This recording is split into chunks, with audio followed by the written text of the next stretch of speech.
Olá, meus amigos, tudo bem? Eu sou a professora Maria Augusta, vou trabalhar com vocês língua portuguesa nesse curso para analista de tribunais. Mesmo que vocês estejam começando a fazer concursos agora, certamente vocês já ouviram alguém comentar que as provas de português fazem uma diferença muito grande nos concursos dos tribunais em geral, não é? E é uma verdade, se vocês ouviram isso, vocês não ouviram uma mentira. Realmente, a parte de língua portuguesa faz uma diferença muito grande. Muitas vezes nós dizemos que é o fiel da balança. Por que isso, Augusta? Porque as bancas descobriram que as pessoas pressupõem que português não vai ser problema na hora da prova, por ser a língua mãe. E aí as pessoas se dedicam a todas as outras matérias, toda a parte de direito, enfim, gabaritam toda essa parte muitas vezes, né? Quando não gabaritam, erram uma questãozinha aqui, uma outra questãozinha ali, mas tem um resultado assim brilhante nessas matérias, e acham, quer dizer, julgam que língua portuguesa não vai ser problema por ser a língua mãe. E a língua portuguesa acaba sendo a grande vilã da história. Justamente porque as pessoas julgam que sabem tudo, né? Escrevem, falam português, então é complicado. E muitas vezes realmente isso acontece porque as bancas descobriram que pela prova de língua portuguesa elas conseguem fazer acabar com esse empate, né? A prova de língua portuguesa vem fazer essa diferença. Muito bem. Então, Augusta, realmente eu passei por isso na prova de TJ, na prova do TRE, na prova do TRT, na última, enfim. As pessoas foram se conscientizando disso.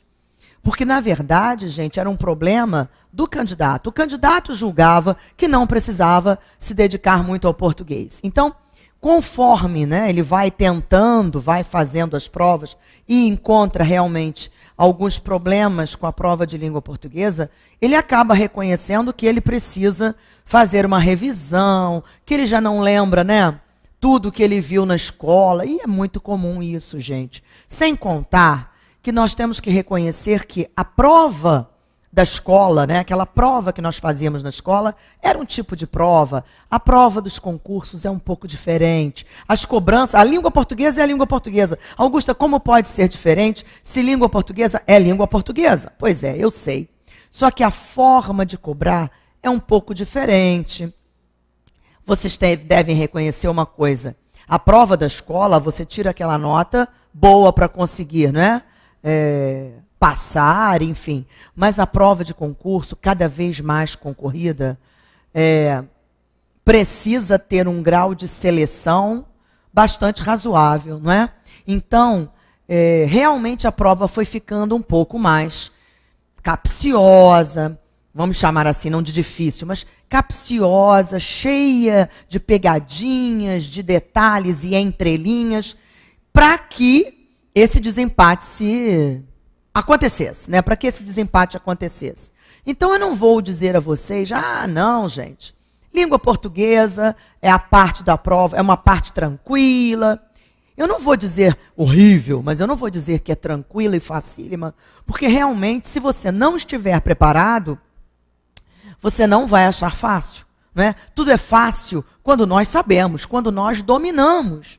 Então, primeira coisa que eu quero dizer a vocês. Augusta, eu sempre fui ruim em língua portuguesa, eu nunca fui um bom aluno em língua portuguesa na escola, e agora eu tento fazer as provas, né, dos concursos anteriores para me testar, e realmente o meu resultado é sofrível. Eu não passo de 40%, 50% de acertos. É interessante até isso, porque antigamente os alunos perguntavam assim, Augusta, se eu acertar 50% da prova, eu estou bem? E nós dizíamos assim, 50%, 60%, sim. Hoje, gente, nós não podemos responder isso ao aluno, porque realmente 50% de acertos, 60% é pouco, não é? Cada vez os candidatos se preparam mais.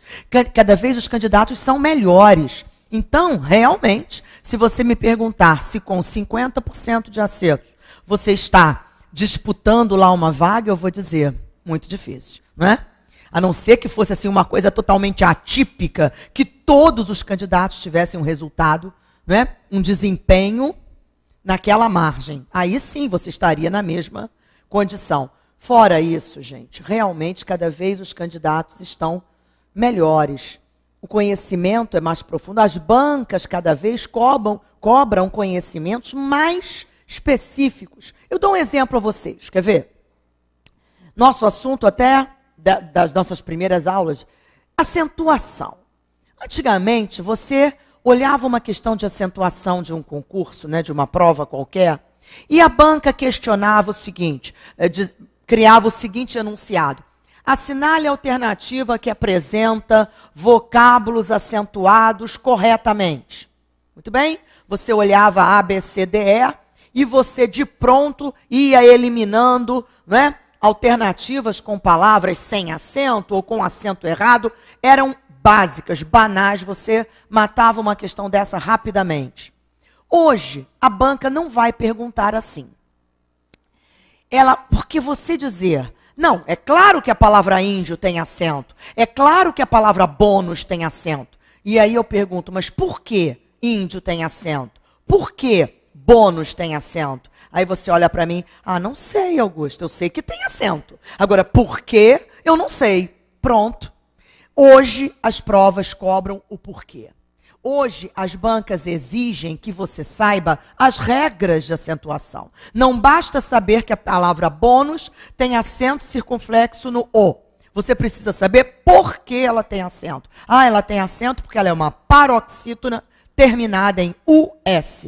Augusta, mas isso eu não sei não. Eu até acerto direitinho, não costumo errar a acentuação, mas os porquês, as regras, eu não domino. Então, pronto. Então, você não está pronto para fazer uma questão de acentuação de um concurso hoje.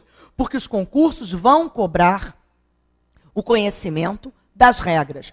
A banca vai colocar assim para você no enunciado: assinale a alternativa, olha bem, assinale a alternativa cujos vocábulos recebem acento em obediência à mesma regra.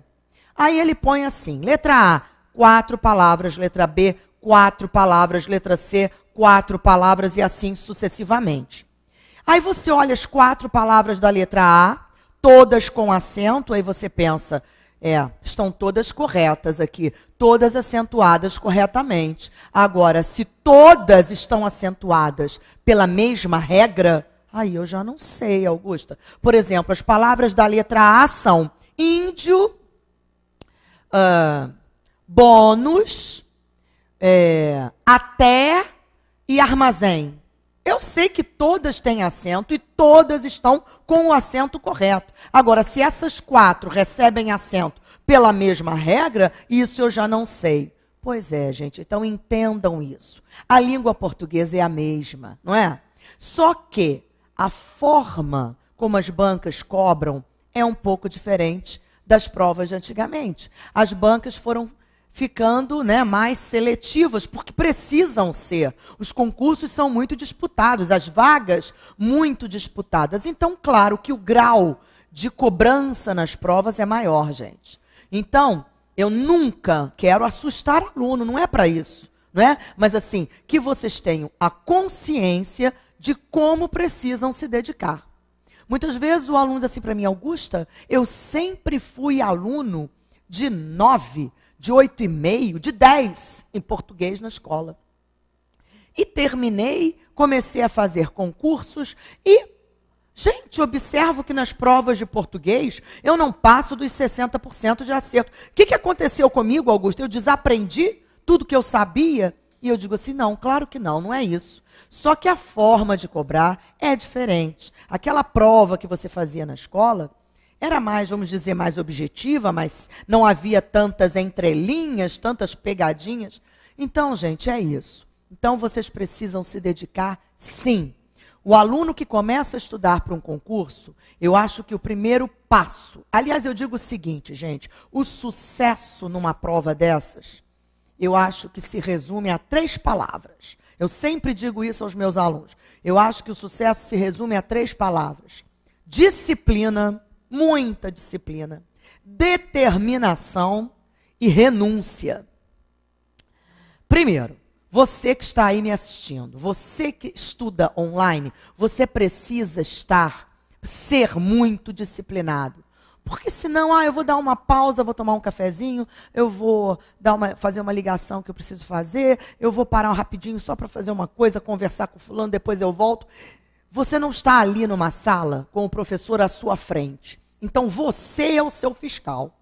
Você tem que, ter a disciplina de estar ali à frente daquela telinha, assistindo aquela aula, com atenção, com como é que eu vou dizer, o foco naquilo. Você não pode ficar toda hora fazendo uma pausa para isso, para aquilo. Finja que eu estou ali ao seu lado e que você vai cumprir aquele horário com rigor para que a coisa renda. Senão não rende, gente. A disciplina é muito importante, a determinação, sem dúvida, e a renúncia. Renúncia para vocês é um problema sério, porque... Nossa, são tantos eventos, até às vezes dentro da família. E se você não renuncia um pouco a tudo isso, fica complicado. Então, gente, eu acho que o segredo é esse. Nós vamos trabalhar aqui em 10 encontros. E o que nós vamos fazer? Nós vamos trabalhar os pontos que são cobrados em língua portuguesa em qualquer concurso de tribunal. Nós sabemos exatamente que língua portuguesa é uma riqueza só, né, gente? Eu até brinco quando os alunos dizem assim, nossa, mas português é muito difícil, Augusto. Eu digo, gente, português é difícil? Não, português é uma língua muito rica. Por isso, ela se torna mais difícil. Porque é uma língua muito rica, gente. Então, nós vamos trabalhar nesses 10 encontros os pontos que nós sabemos que são, assim... pontos relevantes, os pontos cobrados por todas as bancas que fazem as provas dos tribunais no Brasil. Então, aliás, gente, eu digo até que língua portuguesa é uma matéria que não traz muitas surpresas quanto a isso. Se você hoje observar o edital de vários concursos, mesmo que não sejam concursos para tribunais, outros concursos do país. Se você observar o programa de língua portuguesa, você vai ver que todos cobram praticamente os mesmos pontos. Uma coisinha ou outra pode fazer a diferença, mas você vai ter acentuação, crase, regência, concordância, pontuação, vozes verbais, semântica, em todos os programas, porque são realmente os pontos mais importantes para qualquer prova. Então, nós vamos trabalhar esses pontos. E, claro que o candidato precisa sempre, por exemplo, vamos supor, o que eu quero dizer com isso? Hoje você assistiu a minha aula de acentuação. Nossa, que bom, entendi tudo que Augusto explicou. Tranquilo, muito bem. Se você assistiu aquela aula, entendeu tudo, mas você põe aquele assunto lá, assistiu a aula, viu o material, entendeu tudo, coloca lá na prateleira da estante e deixa para lá, julgando, não, aquele assunto eu já vi, eu já entendi, está pronto para mim. Daqui a 1 mês ou 1 mês e meio, se você encontra uma questão daquele assunto numa prova, de repente, você pode errar. Poxa, eu achei que eu tinha entendido, então aquilo não ficou realmente pronto e sedimentado para mim. Pois é, gente. Então, meu conselho é, assistiu a aula, entendeu as explicações, assimilou o assunto? Ótimo. Mas faça revisões constantes, periódicas daquele ponto. Assistiu a aula de acentuação hoje, entendeu tudo, tentou memorizar as regras, porque infelizmente você precisa memorizar as regras, como eu expliquei a você, a banca vai cobrar as regras, não basta saber que existe o acento, precisamos saber por que ele está ali. Enfim, assistiu, entendeu?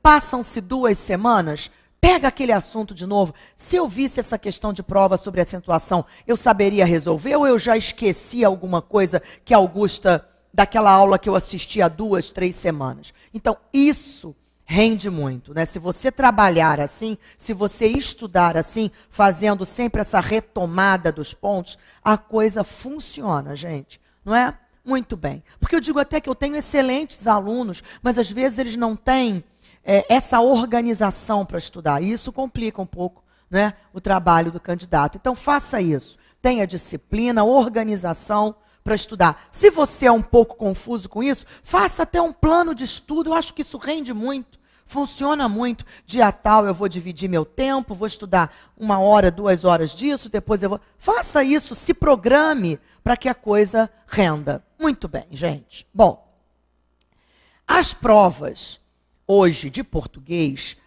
tem uma variação quanto ao número de questões, não é? Nós temos provas, muitas vezes, com 30 questões de português, temos outras com 25, com 20, algumas com 15 e outras com 10, não é? Temos prova até com 10 questões de português. Ai, que bom, Augusta, que eu acho difícil, são só 10. Não fique feliz porque a prova tem só 10 questões de português. Isso é complicado.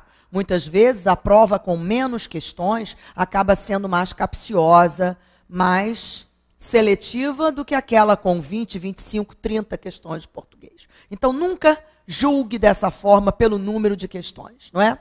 Outra coisa, as principais, quer dizer, as 2 bancas que mais organizam as provas dos tribunais no Brasil são FCC, Fundação Carlos Chagas, e CESP-UNB, a banca da Universidade de Brasília. Muito bem.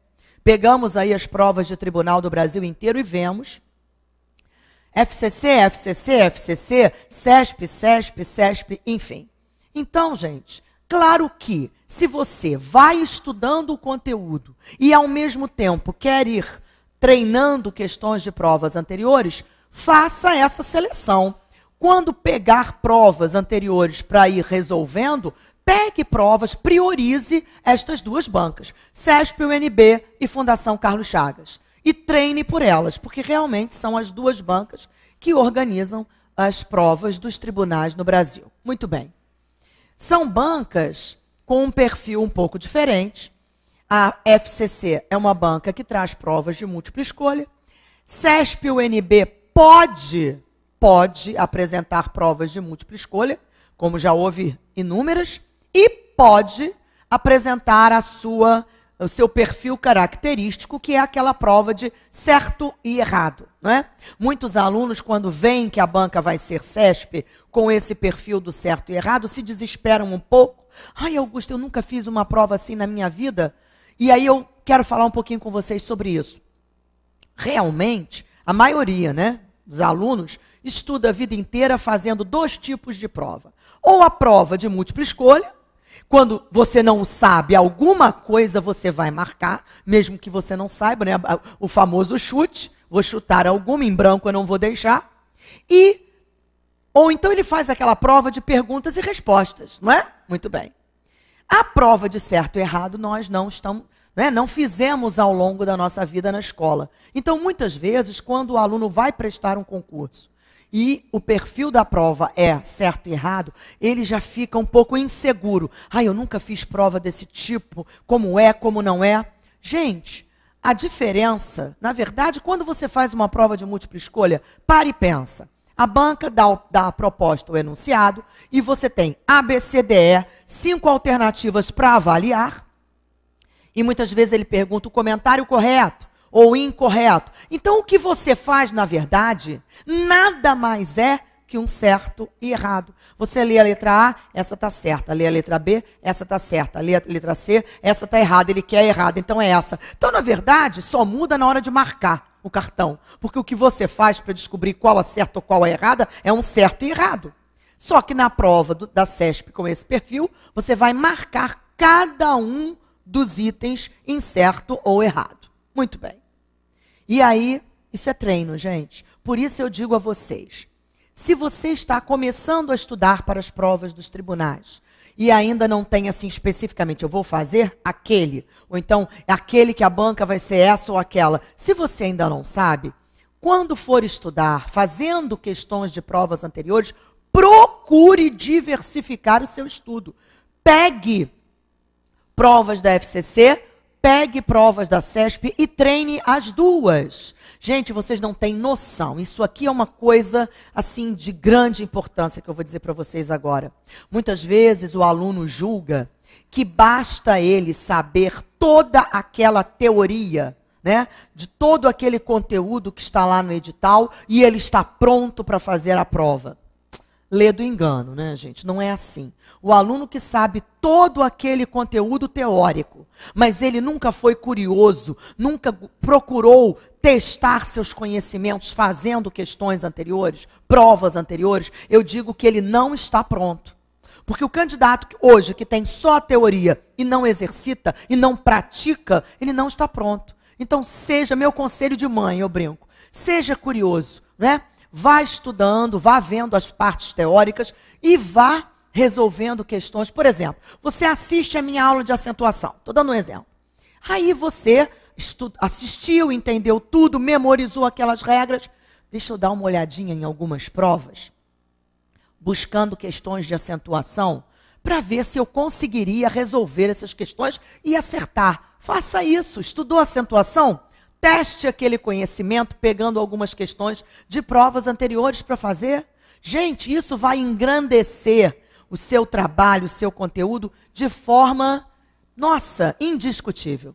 Então, quem é curioso e faz isso sempre quando estuda, tem um rendimento consideravelmente melhor que aquele que se contenta só em memorizar, ficar decorando regras, sem aplicá-las, sem ver o resultado nas questões. Tá bom? Muito bem. Então, gente, os assuntos que nós vamos abordar, já disse, são esses, não é? Que caem em qualquer prova. Na verdade, eu estou falando dos tribunais aqui, porque é nosso foco, mas esses assuntos caem, na verdade, em provas, né, de português de qualquer concurso. Por que todas as bancas priorizam esses pontos? Gente, porque são realmente pontos relevantes para qualquer concurso, não é? A língua tem esses pontos. Quem pode dizer, olha só, quem pode dizer que é bom em português, que tem um domínio de razoável para bom da língua, se não dominar concordância, regência, pontuação? Meu Deus, a pessoa que não tem um domínio, não é, razoável de concordância, fala errado e escreve errado. Então são pontos realmente básicos que eu preciso dominar para que eu tenha o meu uso da língua de bom para ótimo. E esse é o seu objetivo. Sem contar que nós temos nas provas de analistas dos tribunais as redações, as discursivas, não é? E como eu vou escrever sobre um assunto, né? Mesmo que eu domine tudo sobre aquele tema. Porque às vezes acontece isso. O aluno vai ver o tema da redação, fica feliz da vida. Ai, que alegria, um assunto que eu domino. Inclusive, li vários artigos esses dias sobre isso. Ai, que bom, o assunto eu domino. E aí ele vai fazer a redação e ele peca pelo uso da língua. O assunto ele domina, mas ele erra a concordância, ele erra a pontuação, ele erra a regência, ortografia, pronto. Ah, mas eu vou perder pontos por isso? Claro! A redação é avaliada de dois lados, né? O conteúdo, a abordagem que você fez, se você fugiu do tema ou não. Aliás, fugir do tema é zerar uma redação. Se você fez a divisão de parágrafos corretamente, enfim. E do outro lado, né, se você argumentou bem, e o outro lado é exatamente a parte do uso da língua. Você escreve bem, você pontua, obedece à concordância, à regência, enfim. Então não tem jeito. Eu digo que o equilíbrio é você ter um resultado bom nos dois lados. Então, gente, todos esses pontos que nós vamos ver na parte de gramática são importantes para vocês, tanto para a prova de língua portuguesa, a prova mesmo, como para a sua redação e para a sua vida profissional. Meu Deus, claro, não é? Quem não precisa falar e escrever bem para ter um resultado bom, né, no que defende falando ou escrevendo? Eu digo que é a forma de defesa, você saber se expressar, não é? Se colocar com clareza, com correção. Você já começa convencendo o outro pela sua forma de expressão, não é?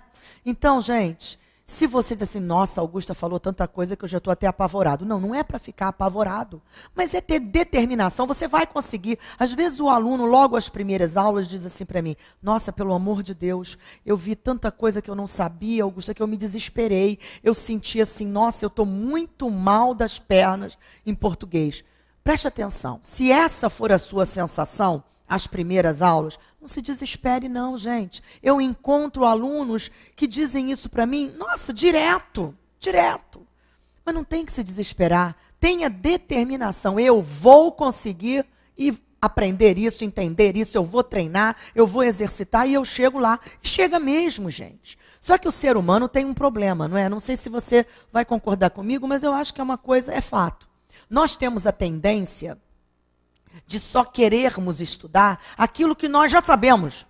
Claro, nós massageamos nosso ego com isso, né? Nossa, eu adoro matemática, então eu só estudo matemática. Cada vez eu sei mais, cada vez eu acerto mais. Eu pego 50 questões de matemática para resolver, eu acerto 49 ou até as 50. Nossa, cada vez eu quero mais, porque eu fico feliz com o meu resultado. E cada vez você vai ser melhor naquilo, claro.